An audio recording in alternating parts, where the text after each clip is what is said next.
Guys, I'm in the middle of a podcast. I mean, what am I supposed to do with this? Like, I'm gonna. It's hot. What do I do with this? Take bites. You want to blow on it? Thank you. oh, thank you. Thank you. There you go. Now you've got a cold coming on. Here we are at Coal Mine Brewing Company here in Denver, Colorado.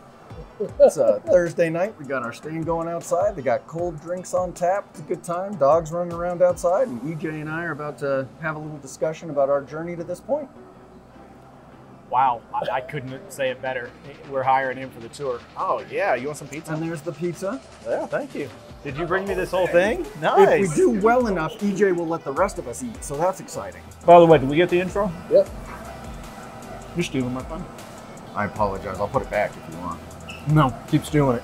Talk about a lot at home is that you got pants? Oh no, that's actually the one I'm about to use. Was I going to offend you? No. I've eaten chicken off the ground in Afghanistan. You wiping sauce on your pants isn't going to upset me. And they're not my pants. Maybe we could start there. Pants. Eating chicken off the ground?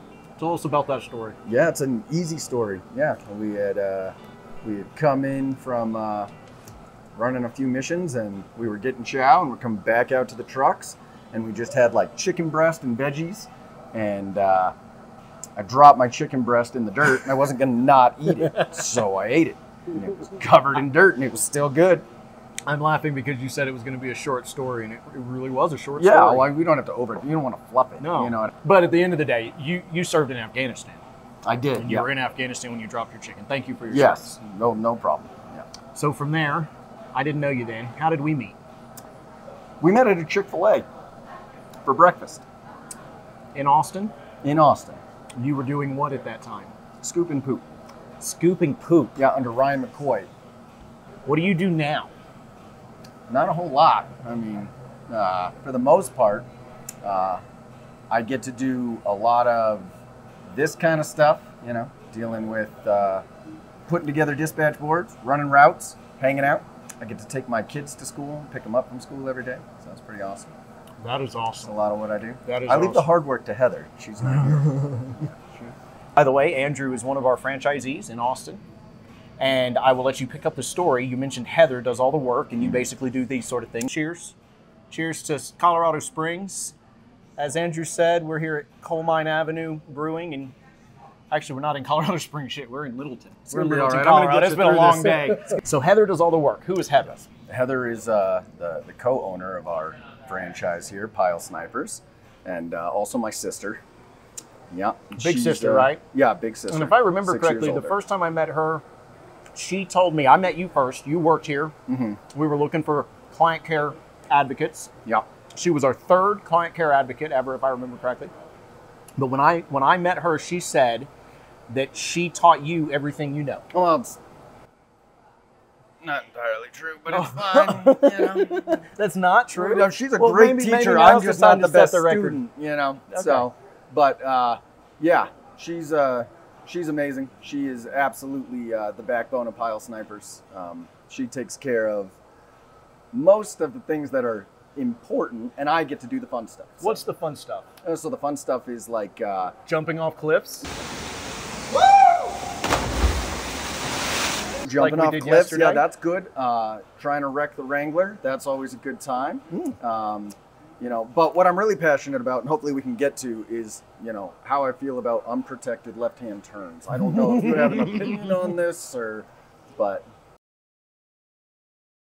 All right, well, luckily this is a protected left. Plus, I hate unprotected left turns. You should teach your team. That's a very specific. No, and yeah, I know you have 20 to 30 trucks, and if you have 20 to 30 trucks, you're dealing with auto accidents, as you darn well know.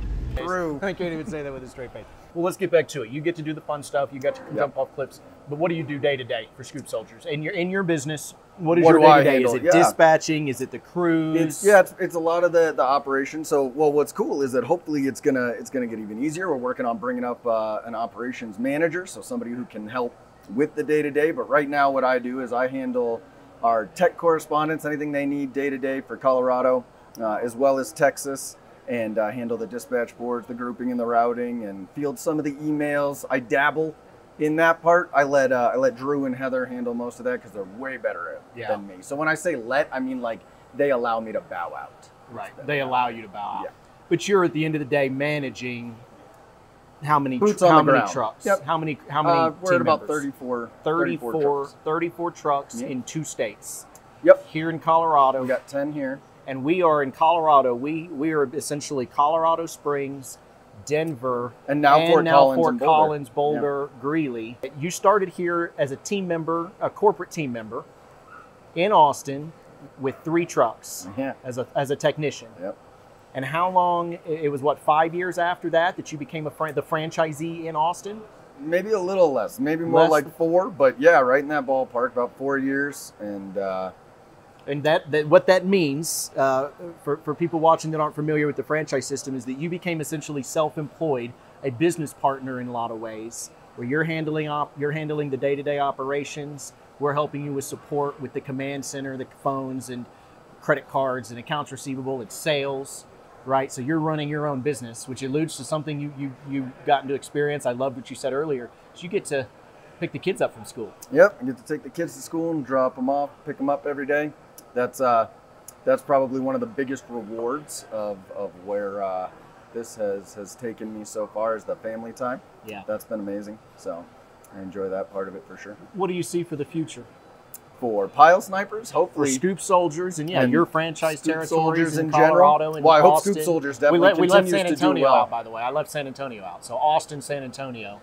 Not all of San Antonio, That's but a big right. chunk of Yeah. San Antonio. Talking about where we're going, that would be great, right? We want to maybe look at Temple, Harker Heights, Killeen, Yeah. work our way north a little in Texas, and then here in Denver, we want to continue to build our client base here in Denver, and hopefully start to see some growth in Boulder and in Fort Collins over the next year or so, which hopefully corporate's going to help out with. Absolutely.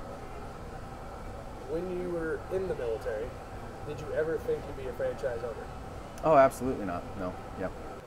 Oh, God, that's a whole just like messy pot, right? I think there are plenty of people who have a great exit plan, right, or exit strategy from the military, but I think there's a giant handful of us too that have absolutely zero idea what they're going to go do. And I was military police, so I was like, yeah, well, don't enjoy doing that, so it's not going to be that. So when I got out, I wanted to find something that was hopefully working with animals, doing something like that. So I worked at like a boarding and pet daycare facility, and I managed a couple of those in upstate New York. I did that for a little while. And then I worked at a vet clinic for a little while. And the point is like I just kept bouncing around. I couldn't find anything I wanted to do, and there wasn't a lot of change at the vet clinic, so it didn't really hold my attention. And then I did some surveillance for fraud investigation, and that was great. But that was like 12 days on, 2 days off, and that was way too much. And then I was like, you know what? I'm going to move to Texas. So I did, and I was looking through Indeed, and I found I found an ad for Scoop and Poop, and couldn't believe it was a real thing, and applied. And I remember when I went to the interview, I wore khakis and a dress shirt, like I wore a button down, and I went into like a La Quinta lobby. I got hired on, and I kept telling myself like, this is gonna be an in-between, you know, we'll see how this goes. And every day I just fell more and more in love with it. It was different every day, and it was something I enjoyed doing. Got to see a lot of dogs, and then it just continued to grow from there. But more to the question you asked, you know, the road to entrepreneurship, that was a long road. It's something I knew I wanted to do. That would be great, but I never really saw the opportunity for myself, and I wasn't going to college. That was not for me. So finding that opportunity wasn't something that I was thinking was going to happen or was going to be easy for me. And lo and behold, here it was. And, you know, we joke all the time, my family and stuff, you know, our job is just shit. This is what we do. Our whole family life revolves around crap. It's just crap Dog all butts. the time. And my 4-year-old scoops dog poop.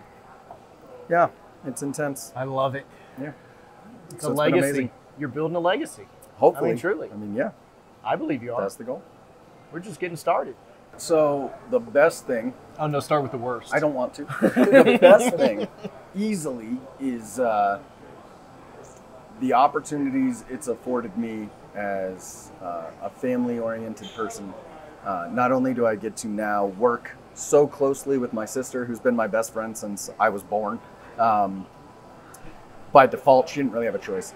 But beyond that, you know, like I said, getting to spend that much time with my kids, I don't think there are a lot of people who, you know, have to work to make a living and support their family who get to spend that much time at home. So that has been absolutely one of the biggest rewards.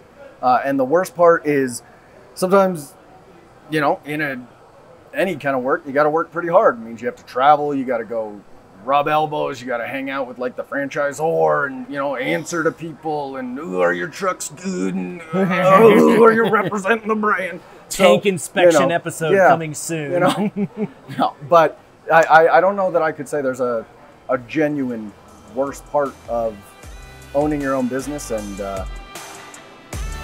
get off the fence. Anybody sitting on the fence, get off the fence.